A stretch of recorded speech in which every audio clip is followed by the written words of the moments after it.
Okay, let's jump right into this explainer today because we are looking at the everyday digital money we use, and quite frankly, the biggest illusion hiding right inside your banking app. I mean, think about it.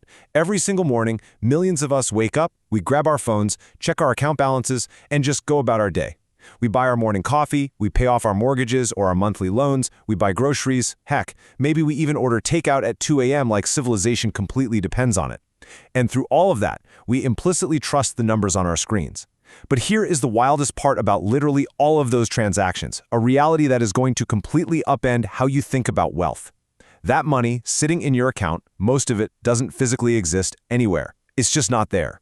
So today, we're going to slow things down and completely unpack the actual mechanics of the modern economy to discover where money really actually comes from. So let's start by shattering a massive, deeply ingrained misconception we pretty much all have. When we think of a bank, we usually picture those epic scenes from movies, right? We imagine the endless, hyper-secure underground vaults of Gringotts in Harry Potter, or those giant, massive steel doors they blow open in Ocean's 11. Because of that, most people think banks are basically just giant storage lockers for cash.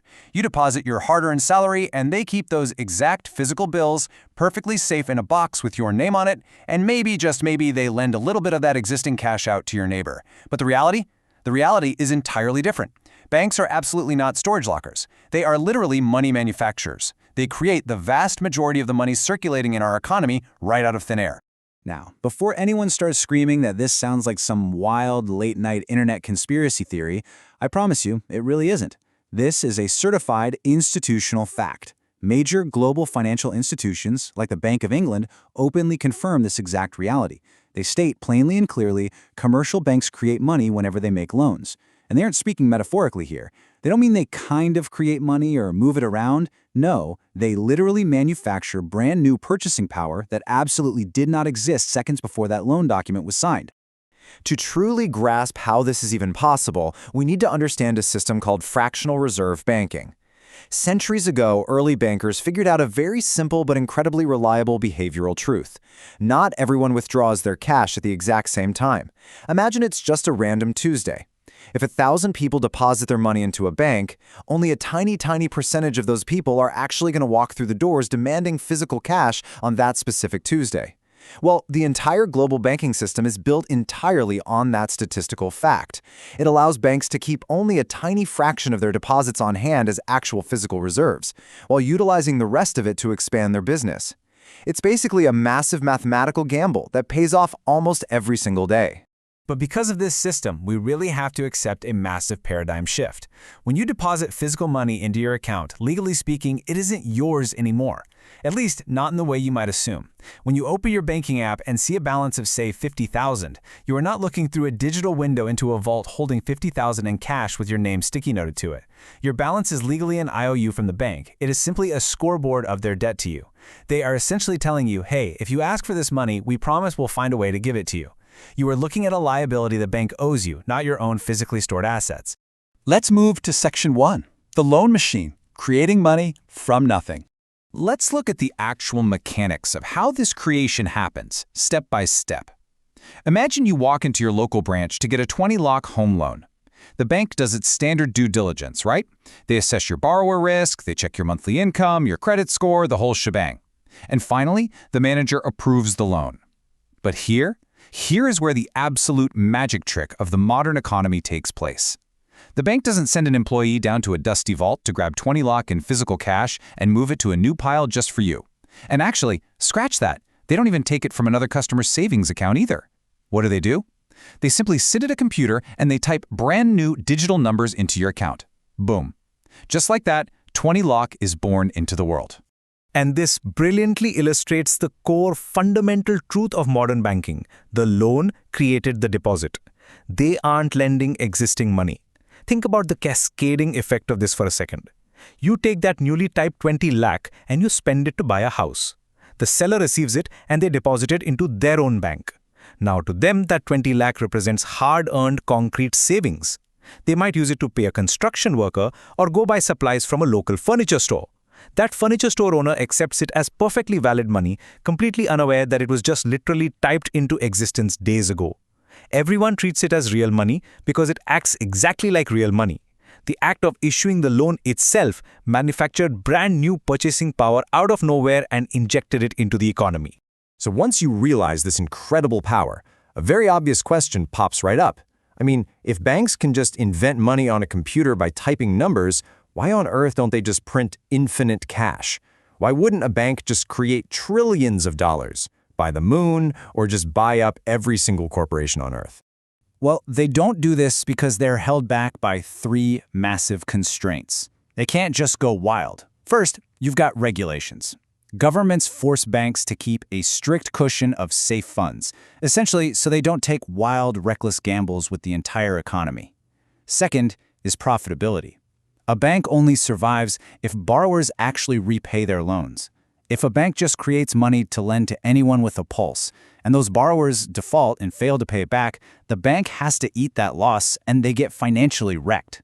And third, and this is absolutely crucial, the ultimate fuel of the entire financial system is confidence. They desperately need the public's trust in the system to survive. Because you see, if that confidence cracks, the whole system implodes. This is called a bank run, and it is pretty much the most terrifying scenario for the economy. Remember the illusion of that fractional reserve we talked about earlier? The entire system relies on us not looking behind the curtain all at the exact same time. No bank actually holds enough physical cash for everyone at once. If 10,000 people rush a bank tomorrow morning, simultaneously demanding all their money right that second, most banks on Earth would collapse almost instantly. It's not that the money vanished into thin air. It's just that the vast majority of it exists entirely as outstanding loans and digital promises, not as physical papers sitting in a vault. Which brings us to Section 2, the puppeteers. Enter the central banks. To really understand the broader picture here, we have to look at the institutions sitting way above your local branch bank. In the US, it's the Federal Reserve. In India, it's the RBI. In Europe, the ECB. Think of central banks as the operating system of the entire economy. That's a great analogy. Just like Apple's iOS or Google's Android dictates exactly what an app is allowed to do on your smartphone, the central bank sets the foundational rules for finance. The everyday commercial banks that you and I use, they are simply the apps running on top of that operating system, executing the commands and making the actual loans that create the money we all use. And the primary tool this operating system uses to control all those banking apps is interest rates. By raising or lowering rates, the central bank essentially controls the speed limit of the entire economy. If the central bank raises rates, borrowing suddenly becomes very expensive. Your potential auto loan or your home loan suddenly costs a whole lot more per month. And because it's expensive, fewer people take out loans, and the pace of money creation dramatically slows down. They've basically hit the brakes. On the flip side, if they drop rates, loans become super cheap, borrowing explodes, and a flood of newly manufactured money enters the system. Next up, Section 3, the breathing lung, how the economy expands and contracts. Now I know what you might be thinking. Living in an economy totally dependent on debt sounds inherently negative, right? But it really isn't. Debt builds factories, it funds small businesses, it buys homes. It makes the economy expand and contract, breathing in and out like a giant financial lung. But here is the ultimate, highly counterintuitive plot twist of this whole explainer. Just as issuing a loan creates new money and expands the lung, repaying that loan effectively destroys money. Take a second to really process that. When you hand the bank your monthly loan payment, those digital numbers don't get moved into some permanent storage vault. The bank's liability and their assets simply cancel each other out. The digital numbers are essentially deleted from the system, and the total money supply actually shrinks. Boom and bust. The lung breathes in, the lung breathes out. But of course, the danger arises when this money-creating machine runs way too hot. What actually happens when credit expands much faster than actual real-world value? What happens when the sheer volume of money flying around the economy completely outpaces the actual goods, the services, and the real productivity of the society? Well, this is exactly how massive asset inflation happens. Imagine a typical house in a perfectly normal neighborhood cost 50 lakh. If banks start aggressively approving bigger and bigger loans just because the credit rules are easy, suddenly all the potential buyers out there have access to huge amounts of debt to bid with. The sellers realize this, right? So the price jumps to 70 lakh, then 90, then 1.2 crore. But here's the absolutely crucial takeaway. The house itself didn't magically get better. It doesn't have a brand new roof, it didn't magically grow extra bedrooms overnight, and the neighborhood didn't change one bit. Asset prices exploded simply because buyers had access to more manufactured debt chasing the exact same bricks and mortar. Moving to Section 4, bubbles and crashes, when the system breaks down. See, this massive, rapid credit expansion creates housing bubbles, stock market manias, and basically this whole everything goes up insanity. Which brings us to the catastrophic scenario. A robust, healthy banking system can easily survive a few bad loans here and there. That's just the cost of doing business. But what happens when millions of these aggressively approved loans fail all at the exact same time? We saw exactly what happens during the 2008 global financial crisis. Banks had aggressively pushed mortgages to weak borrowers who realistically just couldn't afford them. And instead of holding onto that risk, banks bundled these bad loans together to hide how toxic they really were, and they sold them off to unsuspecting investors all over the world. For a while, everyone felt incredibly rich as housing prices soared on this massive wave of endless new credit. But eventually, reality hit. Borrowers couldn't pay, defaults rose, the housing market severely cracked, banks suddenly realized they were all holding toxic debt, so they stopped trusting each other, and the entire global Jenga tower just collapsed right down the stairs. In the aftermath of that crisis, a deeply frustrating, very somber reality became undeniably clear to the world. When regular, everyday people fail financially, they suffer the consequences. They lose their homes, their businesses, their life savings.